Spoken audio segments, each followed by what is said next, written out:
नए आईटी नियम के बारे में ट्विटर के आरोपों पर केंद्र सरकार ने कड़ा ऐतराज जताया है। आईटी मंत्रालय ने अपने 2 पन्नों के जवाब में कहा है कि ट्विटर भारत पर अपनी शर्तें थोपना चाहता है। वो अपनी शर्तों पर सबसे बड़े लोकतंत्र को चलाना चाहता है और भारत के कानूनों से बचना चाहता है। भारत में सदियों से बोलने की आजादी है। अभिव्यक्ति की आजादी पर ट्विटर जैसी संस्था का अधिकार नहीं है।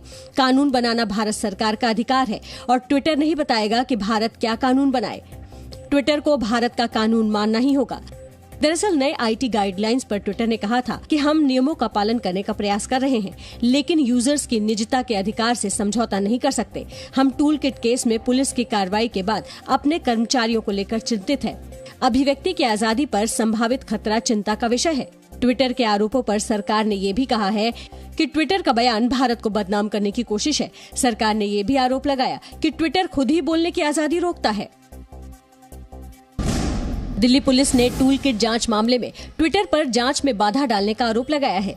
दिल्ली पुलिस ने कहा है कि ट्विटर जांच एजेंसी बनने की कोशिश कर रहा है। जांच में हस्तक्षेप बर्दाश्त नहीं किया जा सकता है। ट्विटर की ये कोशिश सिर्फ और सिर्फ सहानुभूति पाने की है। इससे पहले ट्विटर ने कहा था कि दिल्ली पुलिस ने सरकार के इशारे पर टूल किट मामले में FIR दर्ज की है। दिल्ली पुलिस ने इस आरोप को भी खारिज कर दिया। टूल किट मामले में दिल्ली पुलिस ने कांग्रेस के 2 नेताओं को नोटिस जारी कर जांच में शामिल होने के लिए कहा है। दिल्ली पुलिस ने 26 जनवरी को लाल किला हिंसा मामले में चार्जशीट दायर कर दी है। पुलिस ने चार्जशीट में कहा है कि किसान प्रदर्शनकारी लाल किला पर कब्जा कर उसे धरना स्थल बनाना चाहते थे।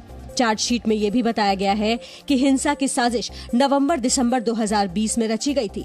इसके बाद पंजाब और हरियाणा में ट्रैक्टर खरीदे गए। साजिश के तहत ट्रैक्टर से बुजुर्ग किसानों को लाल किले में दाखिल कराया गया और लाल किले की प्राचीर पर किसानों का झंडा फहराया गया। खास तौर पर दुनिया के देशों में बदनाम करने के लिए 26 जनवरी के दिन को चुना गया था। उत्तर प्रदेश के मुख्यमंत्री योगी आदित्यनाथ ने विपक्ष पर निशाना साधते हुए कहा है कि कोरोना के खिलाफ लड़ाई में विपक्ष की भूमिका नकारात्मक रही। जी न्यूज को दिए एक्सक्लूसिव इंटरव्यू में सीएम योगी ने कहा कि विपक्ष ने वैक्सीन और महामारी पर अफवाह और भ्रम फैलाया, जो एक राष्ट्रीय अपराध है। जिनको जमीनी हकीकत की जानकारी नहीं, स्थिति को पैनिक बनाने वाले और अफवाह फैलाने वाले लोग इसके लिए सबसे बड़े जिम्मेदार हैं। स्थिति को अगर पैनिक नहीं बनाया होता है तो बहुत सारी जगह जो भगदड़ की स्थिति पैदा हुई है। मुख्यमंत्री योगी आदित्यनाथ ने ये भी बताया कि कैसे राज्य सरकार कोरोना की दूसरी लहर से मुकाबला कर रही है और गांव-गांव में लोगों तक मदद पहुंचा रही है। यूपी में कोरोना संक्रमण के मामले लगातार कम हो रहे हैं और मुख्यमंत्री खुद राज्य का दौरा कर वैक्सीनेशन और कोरोना संक्रमण के मुकाबले की तैयारियों का जायजा ले रहे हैं। हम महामारी से लड़ रहे हैं, एक सामान्य फ्लू से नहीं। महामारी में हर प्रकार के संसाधन कम पड़ते हैं, लेकिन हम मुकाबला कर रहे हैं, इसको फेस कर रहे हैं। उसका ये जज्बा होना चाहिए। इस बीच देर शाम मुख्यमंत्री योगी आदित्यनाथ ने आज उत्तर प्रदेश की राज्यपाल आनंदीबेन से शिष्टाचार मुलाकात की। बीजेपी ने कांग्रेस सांसद राहुल गांधी और दिल्ली के मुख्यमंत्री अरविंद केजरीवाल पर भ्रम फैलाने का आरोप लगाया है। बीजेपी प्रवक्ता संबित पात्रा ने कहा कि 2020 से अलग अलग देशों से वैक्सीन खरीद की कोशिश जारी है। लगभग 1 वर्ष हो चुका है जब से भारत सरकार किस प्रकार बाहर से वैक्सीन लाया जा सके, उस पूरे कार्यवाही में भारत की सरकार पुरजोर तरीके से बिल्कुल आगे बढ़कर प्रोएक्टिवली लगी हुई है।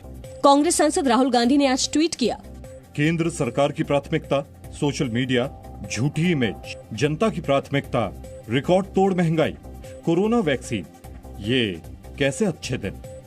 इससे पहले कल अरविंद केजरीवाल ने आरोप लगाया था कि केंद्र सरकार ने अगर सही समय पर वैक्सीन खरीदे होते तो कोरोना की दूसरी लहर को कम किया जा सकता था।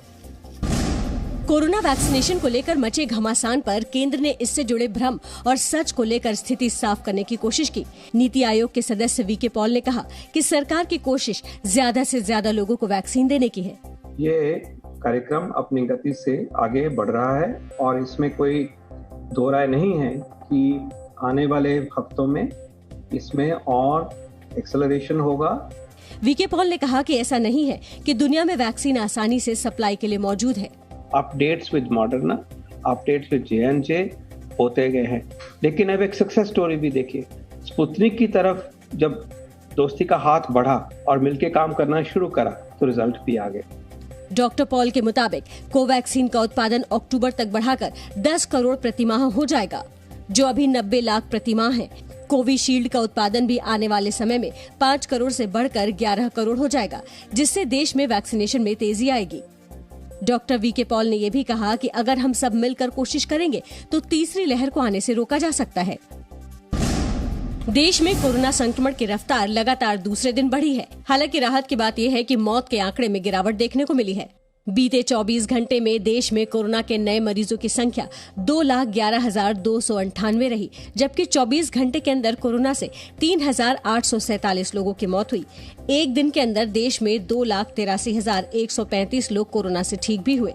देश में कोरोना के एक्टिव मरीजों की संख्या अब 24,19,907 पहुंच गई है। देश में पिछले 20 दिनों से लगातार संक्रमण के मामलों में कमी आ रही है। देश में पॉजिटिविटी रेट 11% के नीचे पहुंच गया है, जबकि कोरोना से रिकवरी रेट 90% से अधिक पहुंच गया है। 17 मई से कंटिन्यूड बेसिस पर हमारे देश में 3 लाख से कम केसेस रिपोर्ट हो रहे हैं। यह एक पॉजिटिव डेवलपमेंट है। जरूरत है कि इसको हम कंटिन्यूड बेसिस पर मॉनिटर करते रहें। देश की राजधानी दिल्ली में भी कोरोना के नए मामलों में लगातार गिरावट आ रही है। 24 घंटे के अंदर दिल्ली में कोरोना के 1072 नए मामले सामने आए, जबकि 117 लोगों की मौत हुई। प्रधानमंत्री नरेंद्र मोदी कल ओडिशा और पश्चिम बंगाल के तूफान प्रभावित इलाकों का हवाई दौरा करेंगे। प्रधानमंत्री बालासोर, भद्रक, पूर्वी मिदनापुर का हवाई सर्वे करेंगे। प्रधानमंत्री पश्चिम बंगाल में समीक्षा बैठक भी करेंगे, जिसमें मुख्यमंत्री ममता बनर्जी भी शामिल होंगी। उधर यास तूफान से पश्चिम बंगाल और ओडिशा में भारी नुकसान हुआ है। पश्चिम बंगाल में तूफान से 1 करोड़ से ज्यादा लोग प्रभावित हुए हैं। 3 लाख से ज्यादा लोगों के घरों को नुकसान पहुंचा है। तूफान से बंगाल में एक व्यक्ति की मौत भी हो गई है। 15,000 কোটি টাকার মতো ড্যামেজ এখনো পর্যন্ত আমরা পেয়েছি। এবারও আমফানেও গভর্নমেন্টের প্রচুর টাকা খরচ হয়েছে। 37,000 কোটি টাকার মতো আমরা একটা প্যাকেজ সেন্ট্রালকে দিয়েছিলাম। এমনকি পরে যখন কিছুই দিতে চাইনি, তখনও ছোট্ট করে আমরা 7,000 কোটি টাকা লাস্টে বলেছিলাম, ঠিক আছে তাহলে 7,000 কোটি টাকাটা দাও, সেটাও দেয়নি। तूफान में ओडिशा में भी 3 लोगों की मौत हुई है। ओडिशा के मुख्यमंत्री नवीन पटनायक ने आज तूफान प्रभावित इलाकों का हवाई सर्वे किया। बिहार और झारखंड में भी यास तूफान का असर देखा गया। तूफान खत्म होने के बाद दोनों राज्यों के कई इलाकों में भारी बारिश हो रही है। बिहार में तूफान के मद्देनजर 15 ट्रेन और 6 विमान रद्द कर दिए गए। 10 जिलों में एनडीआरएफ और एसडीआरएफ की 22 टीमें तैनात की गई हैं। पीएनबी घोटाले में भगोड़े मेहुल चोकसी को डोमिनिका से भारत प्रत्यर्पण करने की कोशिशें तेज हो गई हैं। इस बीच डोमिनिका ने आधिकारिक बयान जारी कर मेहुल चोकसी के वहां होने की पुष्टि के साथ ही ये भी माना है कि वो भारतीय नागरिक हैं। डोमिनिका के अधिकारी एंटिगा से भी संपर्क में हैं और वहां से जानकारी इकट्ठी कर रहे हैं। भारतीय अधिकारी एंटिगा से भी लगातार संपर्क में बने हुए हैं ताकि मेहुल चोकसी की प्रत्यर्पण में कोई बाधा न आए।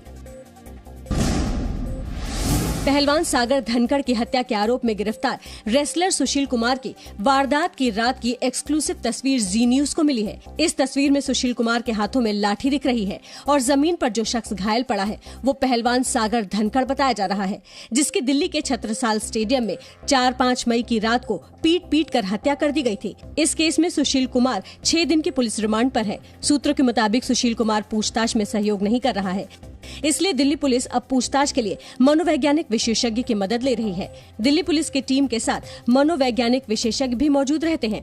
दिल्ली पुलिस काला सौंदा गैंग के गिरफ्तार 4 आरोपियों को सामने बिठाकर सुशील कुमार से पूछताछ करेगी। Presenting B News app available on Google Play and App Store. Download it now.